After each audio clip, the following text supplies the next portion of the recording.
Hey, Sarah. Hi, everybody. I'm here with you today to answer Sarah's question. I'm going to read it so I get it right.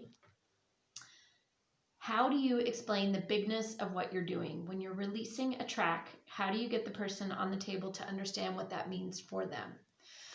Okay, so in the beginning, when I'm starting out with somebody, again, I like to read the room. So if somebody is in excruciating pain, I don't find it particularly conducive to try and wow them with the bigness of what we can offer. It's not the right moment. I've made this mistake enough times in my desire to share what we have to offer people and watched it just pass by like a speeding truck.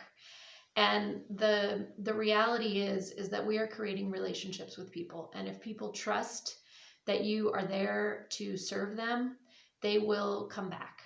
If they think that you are trying to sell them a package, which has greater benefit at that moment for you than for them, the relationship ends pretty quickly. So that's just something to keep in mind when you're working with somebody.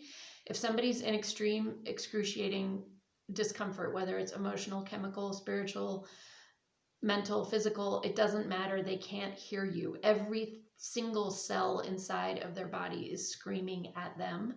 They don't need you to try and explain the magic of the universe at that moment. That can come later.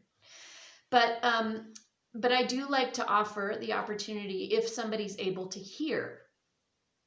If someone is able to hear, I like to mention how we are constantly being inundated with experiences, whether they're auditory, physical, chemical, emotional, sensory, and that our system does an amazing job at integrating that information and making physiological changes based on that information. When we are in a place where whatever's happening is an appropriate situation and our system knows how to deal with it, it experiences that event, it integrates it, and that specific event, the resonance and frequency of that event, becomes part of our physiology, and we learn and grow from that experience, which is fantastic. If it can't, then that information is stored in our cells in a way that creates tension and distortion.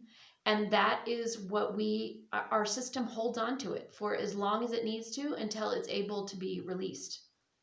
And fortunately for them, they have come to a place where you are well equipped with the skills to help them release all of the tension patterns that they have been storing since they were born or even before that.